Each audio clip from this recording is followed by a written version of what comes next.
स्वागत है आपका बी न्यूज नेशन में। मैं हूं आबिद हुसैन शेख। इंडी में मॉब लैंचिंग के खिलाफ आक्रोश।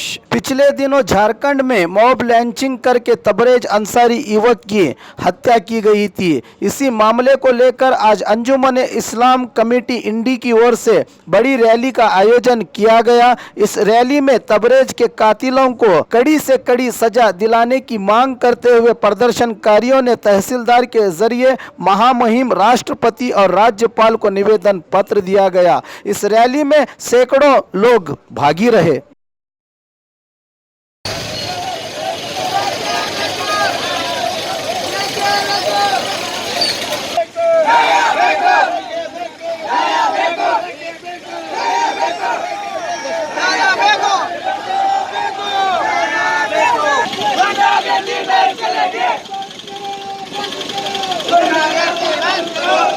और आम मुसलमानों की जानिब से एक रैली निकाली गई है और ये तबरेज अंसारी के इंसाफ के ताल्लुक से निकाली गई है। बात पूरी तफसील से आ चुकी है। मैं हजरात का ज़्यादा वक्त लेना नहीं चाहता क्योंकि जुमा का दिन भी है और जो है बात पूरी तफसील से आ चुकी है। चंद बातें जो है काबिल लिहाज है तो ये है कि हमारी हुकूमत से हमारी दरख्वास्त ये है कि वो जो है ये मॉब लिंचिंग जो हो रहा है इसके ताल्लुक से कानून नाफिज करें और सख्त से सख्त सजा दी करने वालों को। और उसके अलावा जो है जो संविधान है हमारा उसकी हिफाजत की हम सब की जिम्मेदारी है।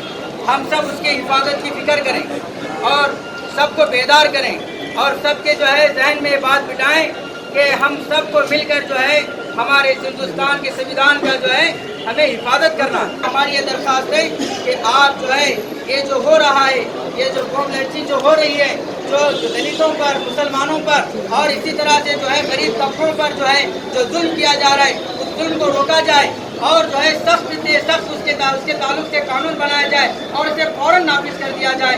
अल्लाह तबारक व तआला से दुआ है कि अल्लाह ताला हम तमाम को कहने सुनने ज़्यादा अमल की तौफीक अता फरमाए। सरकार से हमारी दरख्वास्त ये है कि झारखंड में बीजेपी सरकार वहाँ पर जो है विराजमान है उनसे हमारी ये गुहार लगती है, क्या तुम्हारी आंखें बंद है? क्या तुम्हारी आंखें बंद है? क्या तुम्हारी रूह मर चुकी है? क्या इस हिंदुस्तान को बापूजी ने इसीलिए आजाद किया था कि हिंदू मुस्लिम लड़ता हुआ मरे? क्या इस हिंदुस्तान को भगत सिंह ने इसलिए आजाद किया था यहाँ पर हिंदू और या मुसलमान और दलितों का खून किया जाए? नहीं, बल्कि हमें वो हिंदुस्तान चाहिए जिसे अशफाकुल्लाह खान ने अपने सीना देकर टैंकों के सरिये जो है इस हिंदुस्तान को आजाद किया। वो हिंदुस्तान चाहिए जिस हिंदुस्तान की आजादी के लिए मौलाना आजाद ने जो है जामिया मस्जिद की सीढ़ियों पर खड़कर कहा था, ऐ मुसलमानों ये हिंदुस्तान तुम्हारा है, ये हमारे बाप दादाओं की जागीर थे जिसमें हमारे बाप दादाओं का खून शामिल है। आज इनके ताल्लुक से जो है एक स्टेप क्यों नहीं लिया जा रहा है? आज सरकार को जरूरत यह है या तो सरकार कमजोर पड़ चुकी है या तो सरकार खुद जुर्म में शामिल है। तो हम और आप जो है ऐसे जालिमों के खिलाफ सख्त से सख्त स्टेप लें और इसे जो है कभी भी जो है बर्दाश्त ना करें। बड़े चौराहे पर कुरान का पैगाम यह है, कुरान का पैगाम यह है जो आदमी जमीन में फसाद मचाता है उसके हाथ और पैर को कट कर दिया जाता है। ये जो इंडिया में जो हादसा हुआ तबरेज अंसारी का वो दिल दहलाने वाला झिझोड़ने वाला हादसा था, तब भी जाकर सरकार की नींद नहीं जागी। पहले जब जंगल में कोई जाता तो कहते थे कि जंगली भेड़िया खाएगा, वैसी जानवर शेर खाएगा, वैसी जानवर रहते हैं। लेकिन आज वैसी जानवरों से डर नहीं लग रहा बल्कि आज इंसान इंसान से डर रहा है, इंसान इंसान से डर रहा है और इंसान इंसान का खून का प्यासा बन गया है।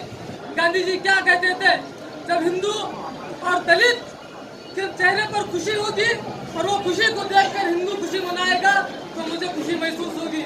चाहे किसी भी जात का हो, मुस्लिम हो, हिंदू हो, दलित हो, अगर ऐसा जुर्म होता है तो सब मिलाकर ऐसा सबक सिखाना चाहिए। तो मैं सबसे अपील करता हूँ कि उन तमाम शख्स को ऐसी दर्दनाक सजा दी जाए कि सारी दुनिया तक रहने वालों के लिए इबरतनाक हो। इतना कहते हुए मैं अपनी बातों को इत्तेफाक करता हूँ। 5 ವರ್ಷ ಮುಗಿದ ಇನ್ನು 6ನೇ ವರ್ಷಕ್ಕೆ ಏನು ಬಿಜೆಪಿ ಸರ್ಕಾರ ಏನು ಕಾಲಿಲ್ಲ ಅನ್ನೋದಲ್ಲ, ಇದೇ ಅವಧಿ ಒಳಗ ಇಡೀ ದೇಶಾದ್ಯಂತ ಹಿಂದುಳಿದವರು ಅಲ್ಪಸಂಖ್ಯಾತರು ಮತ್ತು ದಲಿತರ ಮೇಲೆ ಎಲ್ಲ ರಾಜ್ಯದಲ್ಲಿ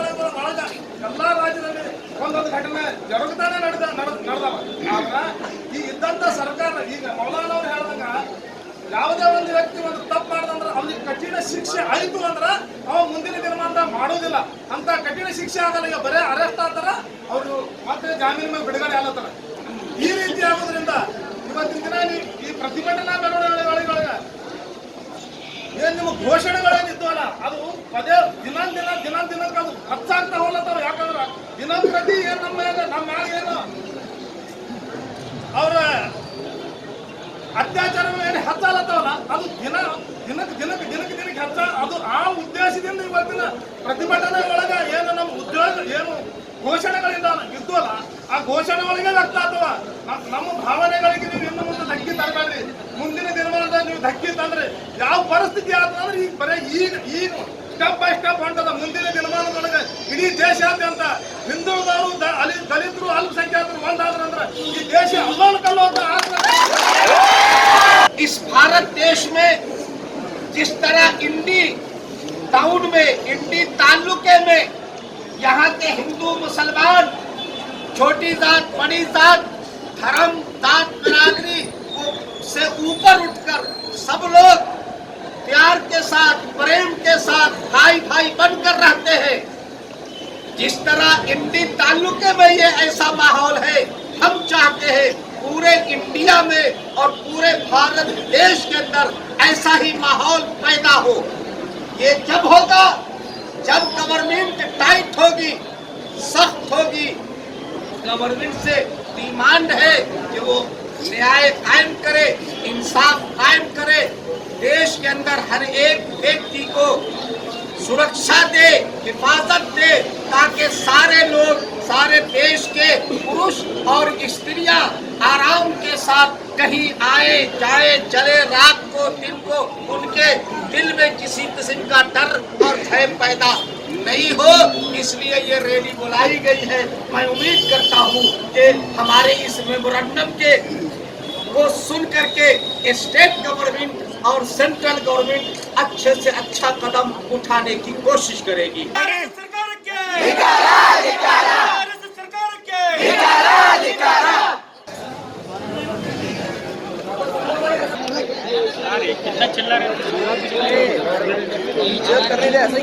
सुहाने सफर का अब लीजिए आनंद। आपके लिए रोजाना बीजापुर से पुणे आरामदायक सुविधा के साथ रात 10 बजे बीजापुर केंद्र बस स्टैंड दात्री मस्जिद के सामने एसी स्लीपर साई कृपा ट्रैवल्स जो आपकी सेवा के लिए अब है तैयार। यात्रीगण इसकी बुकिंग और अधिक जानकारी के लिए गणेश ट्रैवल्स ऑफिस से संपर्क कर सकते हैं।